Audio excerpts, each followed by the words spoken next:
తెలంగాణ రాష్ట్ర ఆర్థిక వ్యవస్థ పీకల్లోతు కష్టాల్లో పడింది. ఇది మీరో నీనో అంచనా వేసి చెప్తున్నది కాదు, ఏకంగా కాగ్ నివేదికలో వెల్లడించింది.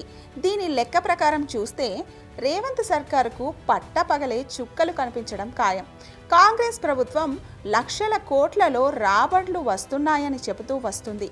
కానీ కాగ్ నివేదిక చూస్తే వాళ్ళు చెప్తున్న నంబర్లకు రియాలిటీకి అసలు పొంతనే లేకుండా ఉంది.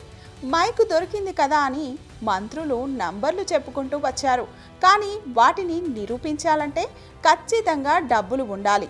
కానీ వాటిని ఎక్కడి నుంచి తీసుకురావాలి, ఎలా చూపించాలో తెలియక పాపం ఆర్థిక అధికారులు తలలు పట్టుకుంటున్నారు. రేవంత్ సర్కారు 2024-25 ఆర్థిక సంవత్సరంలో 2.21 లక్షల కోట్ల రూపాయల రెవెన్యూ ఆదాయం వస్తుందని అంచనా వేసింది. కానీ జనవరి ఎండింగ్కు కేవలం 1.23 లక్షల కోట్ల రూపాయలు మాత్రమే ఆదాయం వచ్చింది.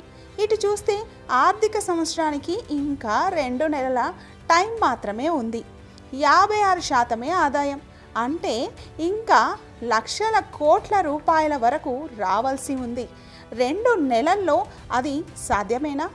ఇవే కాకుండా ఆర్థిక సంవత్సరానికి పన్నుల ద్వారా 1.64 లక్షల కోట్ల రూపాయలు వస్తాయని 2024-25 వార్షిక బడ్జెట్లో ప్రభుత్వం ప్రతిపాదించగా, జనవరి వరకు చూసుకున్నట్లయితే 112,772 కోట్ల రూపాయలు మాత్రమే, అంటే 48% ఆదాయం వచ్చింది. జీఎస్టీ ద్వారా 38,504 కోట్ల ఆదాయం వస్తుందన్నారు. కానీ 62,658 కోట్ల రూపాయలు మాత్రమే వచ్చింది. 78 స్టాంపులు స్టేషన్ల ద్వారా 18,000 కోట్లకు పైగా ఆదాయం వస్తుందని ఆశలు పెట్టుకోగా, ఇప్పటి వరకు వచ్చింది కేవలం 5.821 కోట్లు మాత్రమే. అమ్మకపు పన్ను, కేంద్ర పన్నుల్లో వాటా లాంటివి కూడా మోస్తారుగా వచ్చినా ఎక్సైజ్ పన్నేతర రాబడులు తగ్గిపోయాయి.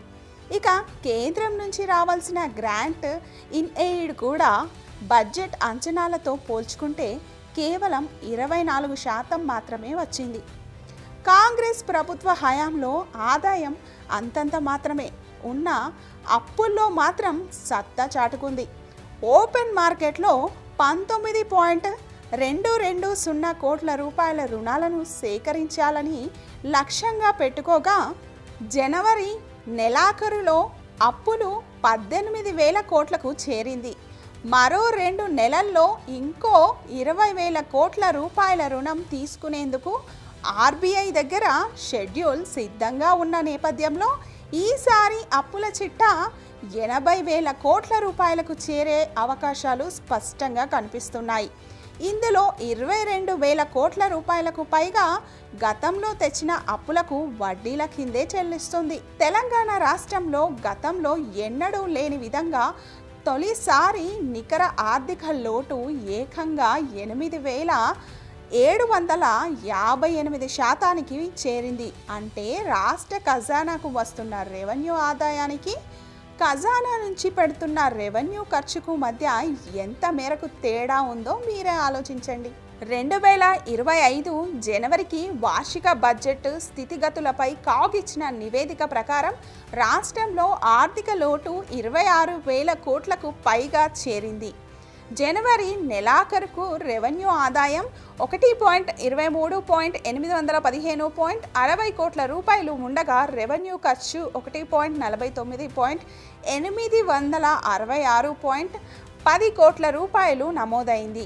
ఆదాయం కంటే ఖర్చు 26,000 కోట్లకు పైగా ఉందని నేను ఇంకొకరో చెప్తున్నది కాదు, స్వయంగా ఈ గణాంకాలు స్పష్టం చేస్తున్నాయి. వాస్తవానికి 2024-25 వార్షిక బడ్జెట్లో 291.42 కోట్ల మేర నికర ఆర్థిక మిగులు ఉంటుందని ప్రభుత్వం అంచనా వేసింది. కానీ ఈ అంచనాలను తలకిందులు చేస్తూ ఏకంగా 8,768 మేరకు నికర లోటు చేరుకోవడం అందరినీ ఆశ్చర్యానికి గురిచేస్తుంది. తెలంగాణ రాష్ట్రం ఏర్పడిన తర్వాత ఈ మేరకు నికర లోటు ఎప్పుడూ లేదు. ఇది రాష్ట్ర ప్రభుత్వానికి పెద్ద ఆర్థిక తలపోటు. ఫ్రీ పథకాలు, ఫ్రీ బస్, 500 రూపాయలకే గ్యాస్ సిలిండర్ అంటే ఇలాగే ఉంటుంది. మరి ఈరోజు నికర లోటులో మొదట్లోనే ఉంది. రేపు రాష్ట్రాన్ని తాకట్టు పెట్టినా ఆశ్చర్యపోనవసరం లేదు. తెలంగాణ రాష్ట్ర ఆర్థిక లెక్కలు ఇలా ఉన్నాయి కాబట్టే రైతు భరోసా వంటి నిధులు ఆలస్యం అవుతున్నాయి. ఇలాంటివి కాంగ్రెస్ ప్రభుత్వానికి కనిపించవు. కానీ PRS లెక్కలు బయట పెడతాను అంటూ మైకు దొరికిన ప్రతి నాయకుడు అంటూ ఉంటాడు.